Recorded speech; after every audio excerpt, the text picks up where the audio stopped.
Joining me now, Scott Rasmussen. And, the Washington Post called Scott Rasmussen a driving force in American politics.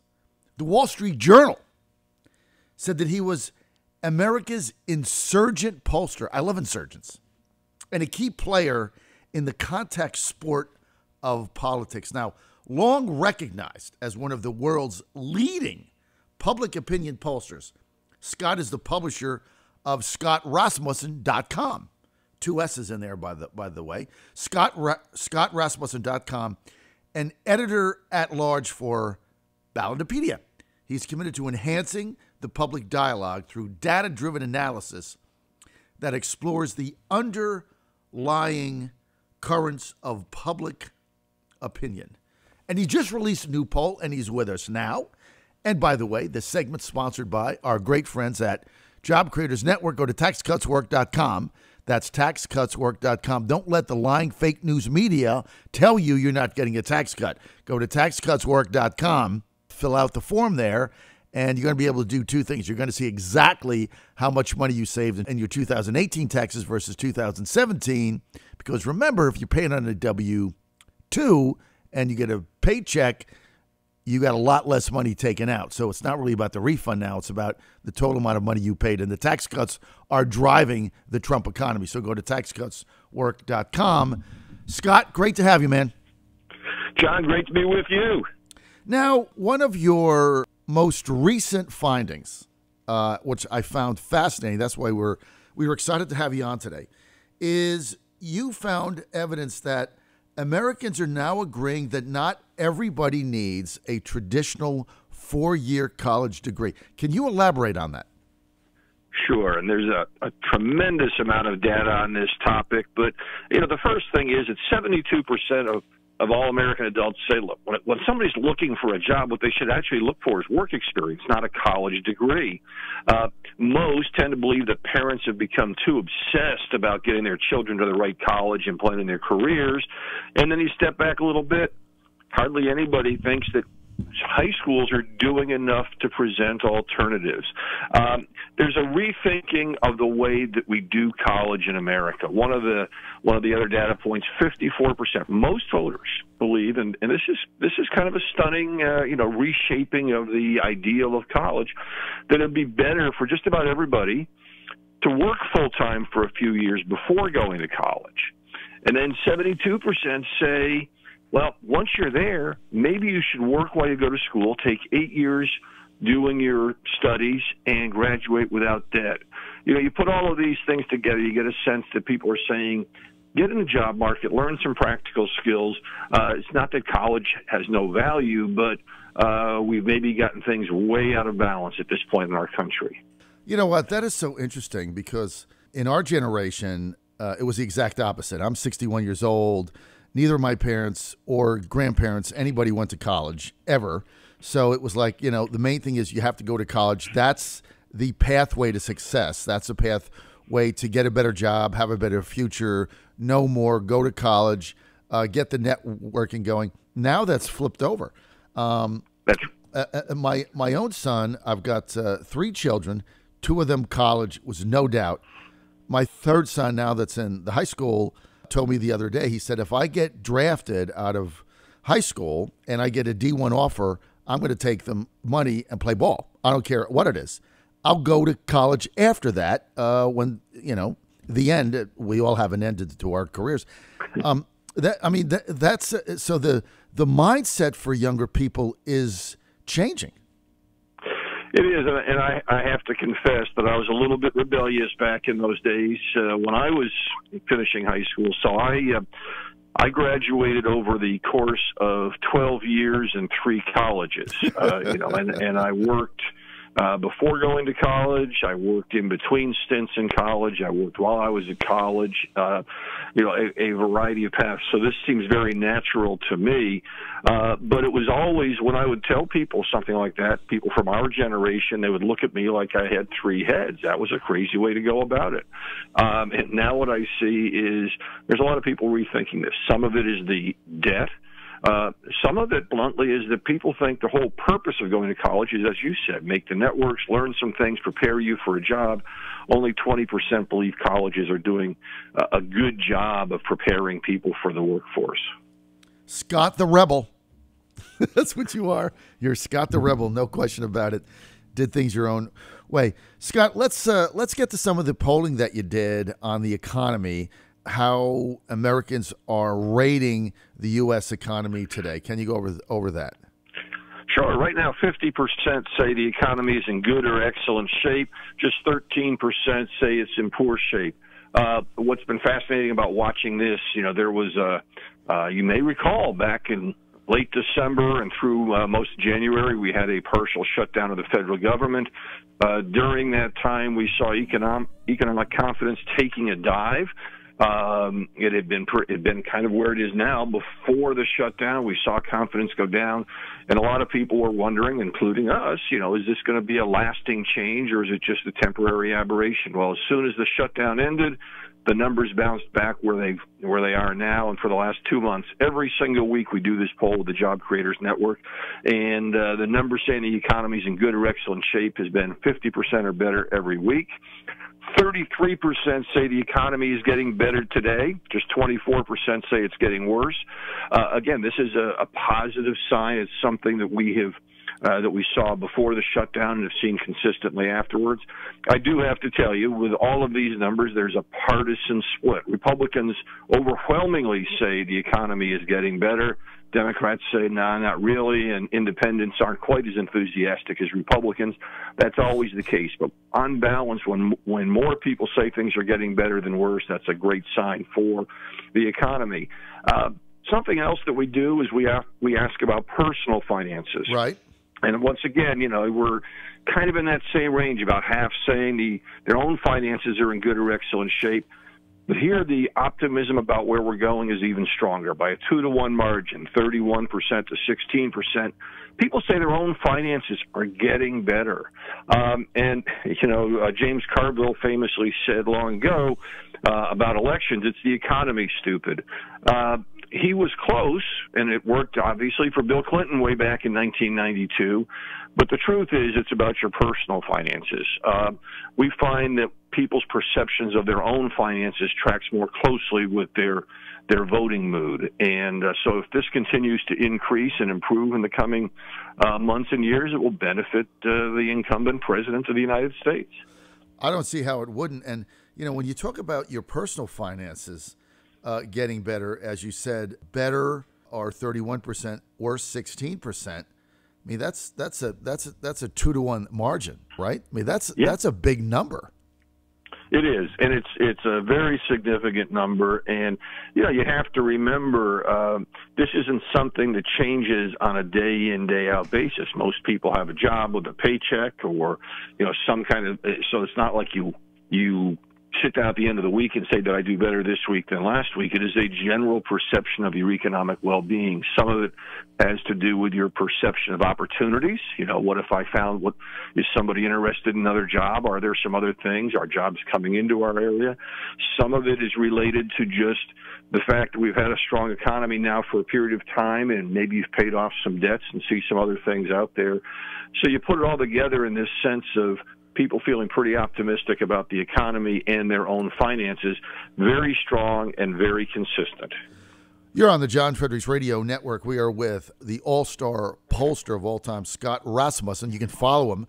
Go to scottrasmussen.com. That's scottrasmussen.com. And he's also a contributor to the Job Creators Network. Go to taxcutswork.com. Scott, you did a blog, you did a column the other day on AOC, Alexandria Ocasio-Cortez, and you said that she's proved that she's clueless on economics, and also the polling numbers show that she's like the number one villain, you said, in the New York Amazon disaster that went on. Can you elaborate on that, Scott?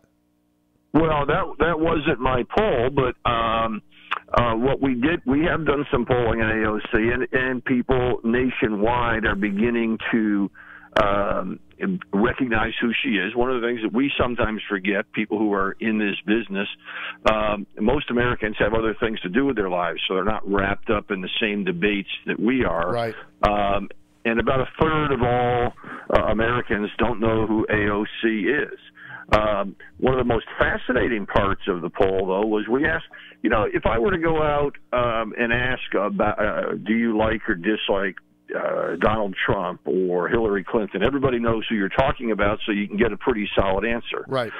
But with these newer figures, it's tough to figure out how to do it. So I asked, do you have a favorable or unfavorable opinion of Alexandria Ocasio-Cortez? And we got a modestly positive number, 37% favorable, 31% unfavorable. We asked another group of people the same question, but we asked about Alexandria Ocasio-Cortez, sometimes referred to as AOC, because that moniker has become very closely identified with her. Right. When we put that in and reminded people of that connection, the perception of her was significantly more negative than positive. And, there's a lot of reasons for it. She's been very visible in that Amazon battle. She's been talking about issues all over the place. And one factor that is fascinating, Republicans know who she is more than Democrats do. And I think what's happening is Republicans are looking at some of her statements and saying, this is ridiculous. How could anybody support these things? And so that has been driving her perceptions in a significant way.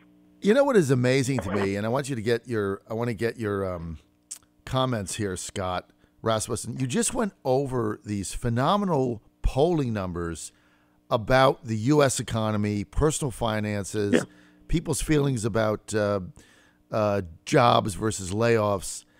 And then you've got Democrats running on a socialistic platform to basically dismantle the entire economy in the face of these positive polling numbers. You would think that if we were in the middle of a prolonged depression, you might get this, where people were out of work, no jobs, and things of that nature, and the economy was tanking and everybody was mad. How did the Democrats, how did they get to the place where the majority that are running for president now, Scott, are claiming to be socialists, basically, or their policies are, in the face of this tremendous economy? I can't figure this out. Well, partly that has to do with what does socialism mean? It's absolutely true that across America today, if you poll and ask people about their feelings about socialism, there is growing support for it. I've done about 20,000 interviews on the topic, a variety of polls, and we find that about 34% have a favorable opinion of socialism.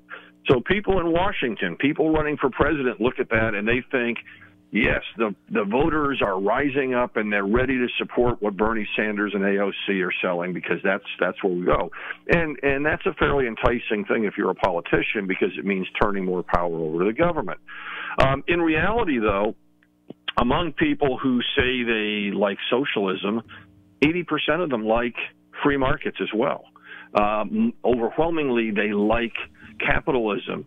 A majority of people who say they like socialism today, Americans today who say they like socialism, believe that the U.S. would be better off if there was less government involvement in the economy. So I know these things are making your head spin, because that's not the socialism you grew up understanding.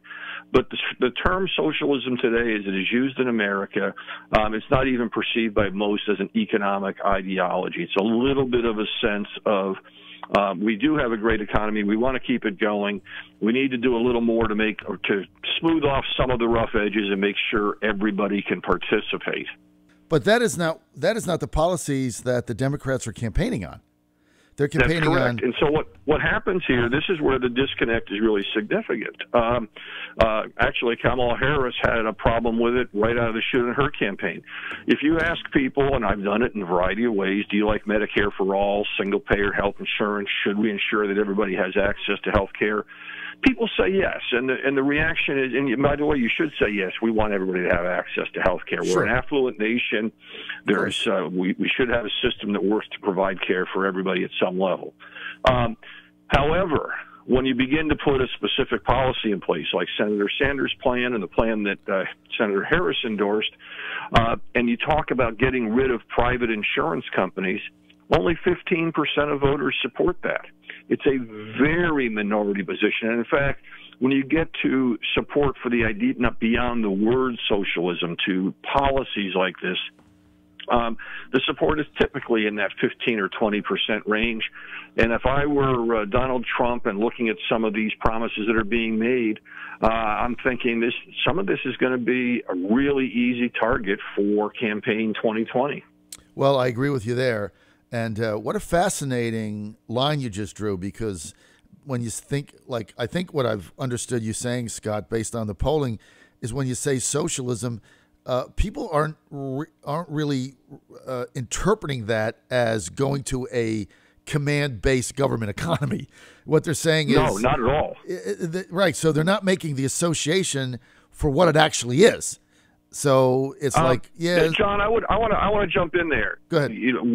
So in my own life, I have a different definition of what old age means today than I did when I was 19. Yes. I probably have a different definition of what middle age is, because my situation and circumstances change. Words do change meaning over time. The word socialism today, it's not that people don't understand what it actually means. It's assuming a different meaning. And one of the challenges for people on the right side of the political spectrum is to recognize that just because somebody says they like socialism doesn't mean they disagree with you. There's probably an awful lot of common ground to connect on. And let me give an example that really makes the point. Early on in my research on this, I began to find that socialism didn't mean what I always thought it meant. So I pulled out a few dictionary definitions. I went and polled whether this was socialism or not. I came up with some other definitions from pop culture. Right. And I even put in a line from my last book, The Sun is Still Rising, Politics Has Failed, but America Will Not. And in the book, I argue for community problem solving and free markets and more control to consumers and less control to political leaders. Clearly, in my mind, as far away from a socialistic view of the world you get. A majority of people in America today who say they like socialism said the theme of my book, the description I put in of my book, was a good definition of socialism. And it was all about community empowerment and unleashing the power of entrepreneurs and getting churches and civic groups and all kinds of people engaged in problem solving. So the notion of socialism today, as it is understood, is just fundamentally different than what people on the political right believe it to be. Wow, fascinating. Scott, we have to get you on. I know it's been a couple months, but I've got to get you on a regular basis. That was a fascinating dialogue, and thanks for the insight. More information, got to follow him. Go to scottrasmussen.com. That's scottrasmussen.com. And do me a favor right now. Go to taxcutswork.com, taxcutswork.com. Sign the petition. Tell Nancy Pelosi to keep her fingers off your tax cuts and find out exactly what you saved in the new Trump tax cut. Go to taxcutswork.com. Scott, thanks for being with us, sir. I really appreciate it. Thanks, John. Talk to you again.